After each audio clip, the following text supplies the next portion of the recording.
Jail में police के पिटाई के डर से पंकज ने पवन सिंह को दोषी करार किया। तो दोस्तों आखिर क्या है खबर की पूरी जानकारी, और वो भी पवन सिंह को पंकज ने दोषी ठहरा दिया। बताएंगे आपको पूरे खबर की जानकारी, वो भी पूरे डिटेल के माध्यम से। लेकिन उससे पहले अगर आप हमारे चैनल पर नए हैं तो वीडियो को लाइक कर चैनल को सब्सक्राइब जरूर करें। और बिना समय लेते हुए आइए वीडियो को शुरू कर देते हैं। तो दोस्तों आपको बता देना चाहते हैं कि पंकज जो कि खेसारी लाल यादव जी की बेटी को लेकर विवाद खड़ा कर दिया है। और बस दोस्तों आपको विवाद तो आप लोग जानते ही होंगे अच्छी तरह से।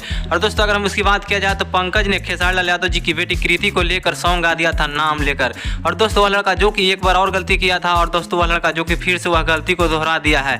लेकिन दोस्तों इस गलती को लेकर जो कि पवन सिंह को वह लड़का जो कि दोषी ठहराते हुए नजर आ रहा है। लेकिन दोस्तों आपको बता देना चाहते हैं कि वह लड़का को जेल में भेज दिया गया है खेसारी लाल यादव के द्वारा। लेकिन दोस्तों वह लड़का जो कि गलती तो किया ही है, लेकिन दोस्तों आपको बता देना चाहते हैं कुछ लोगों का भी यह कहना है कि इसके पीछे जो कि पवन सिंह का ही हाथ है।